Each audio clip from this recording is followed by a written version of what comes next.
دوستو یاد رکھنا، تگڑا اور مضبوط جوان پتہ کون ہوتا ہے؟ جس کی نظریں پوری طرح اس کے کنٹرول میں ہوں۔ یہ علامت جوانی ہے۔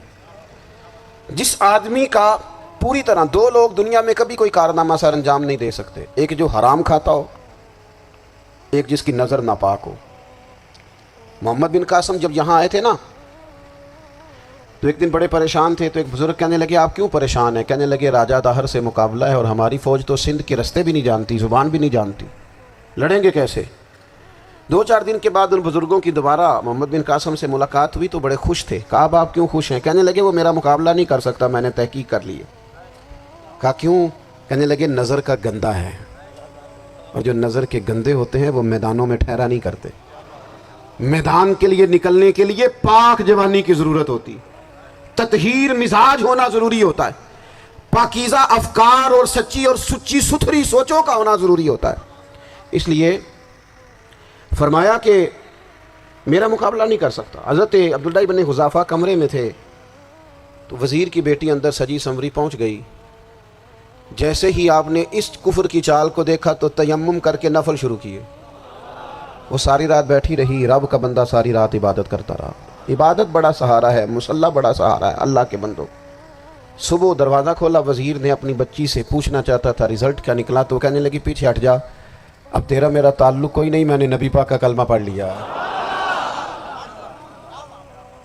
اس نے کہا میں نے بھی زمانہ دیکھا ہے، پر یہ کیا لوگ ہیں، کستوری کے بنے ہوئے، سندل سے دھلے ہوئے، کہ میں ساری رات کمرے میں رہی اور 100 اور 1000 آدمی جس جوان کا مقابلہ نہ کر سکے، اتنا طاقتور جوان کمرے میں رہا اور اس نے نظر اٹھا کے نہ دیکھا۔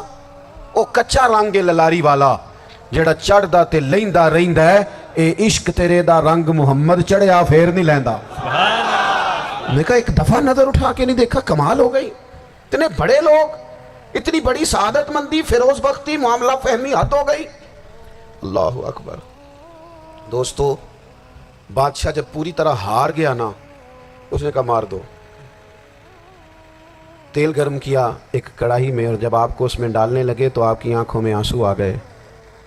بادشاہ کا خیال ہوا شاید نرم ہو گئے ہیں، کہنے لگا روئے کیوں؟ فرمانے لگے سوچتا ہوں جان ہی ایک ہے، کتنا مزہ ہے اس کی راہ میں جان دینے کا، کتنی لذت ہے اس کے نام پر مرنے میں، کتنا لطف ہے۔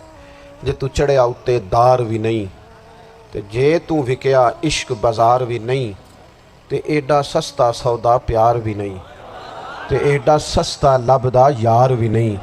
کئی جنگل گانے پیندے نہیں، کئی دوزخ لنگنے پیندے نہیں، جے وہ اس ملوں بھی مل جاوے ایدوں سستا ہور بپار بھی نہیں۔ تے کچھ سمجھ نہ آوے لوکاں نوں وہ کادے نال شہید کرے، ڈٹھی یار دے ہاتھ تلوار بھی نہیں، پر او دا خالی جاندہ وار بھی نہیں۔ کہنے لگے ایک جان ہے نا، تو دل کرتا ہے ہزاروں ہوتی تو ایک ایک کر کے محبوب کے نام پہ قربان کرتا، جب میرے پاس ہے یہ ایک، کروں کیا؟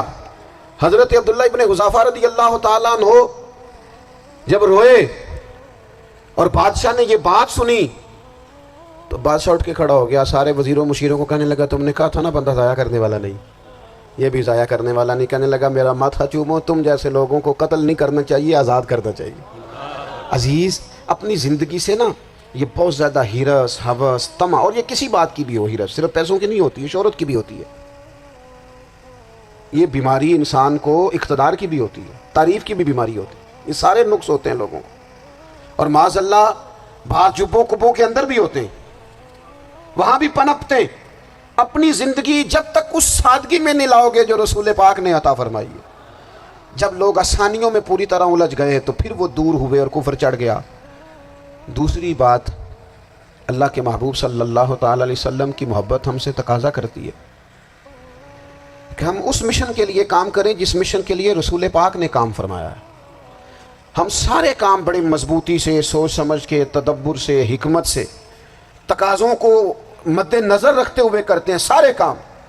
دین کے کام میں ہمارا مزاج نہیں ہوتا، او ہو جائے گا جی آپ بسم اللہ پڑھیں جی، شروع کریں جی۔ آپ تقاضوں کو سمجھیں، چیزوں کو دبائیں نہیں، چیزوں پر غور کریں۔ کسی کے ذہن کی سطح پر سوال ابھرتا ہے، اس کا تسلی بخش جواب دیں۔ اپنی زندگی میں دین کے کام کے لیے اپنے آپ کو وقف کریں، اور دین کے کام کے بہت سارے پہلو ہیں۔ ہزاروں لوگوں کو قرآن پاک ٹھیک پڑھنا نہیں آتا، ہزارہا لوگ ہیں جو قرآن مجید کے مطالب سے آگاہ نہیں ہیں، دین کی بنیادی ضروریات سے لوگ نابلد ہیں۔ میں آپ کو کس طرح یہ بات سمجھاؤں کہ ہزاروں کی تعداد میں طلاقیں اس لیے ہوتی ہیں کہ مردوں کو طلاق کے مسئلے نہیں آتے، انہیں پتہ نہیں ہے کہ مجھے حقوق زوجین کے معاملے میں کیسے چلنا۔ ڈھیر سارے گھروں میں تباہی اس لیے ہے کہ تربیت اولاد کا دینی منہج ہمیں نہیں پتا۔ اپنا حصہ ملائیں دین کے کام میں۔ ایک آدمی کو اگر تو نمازی کرنے میں کامیاب ہو گیا، تیری زندگی بدل گئی۔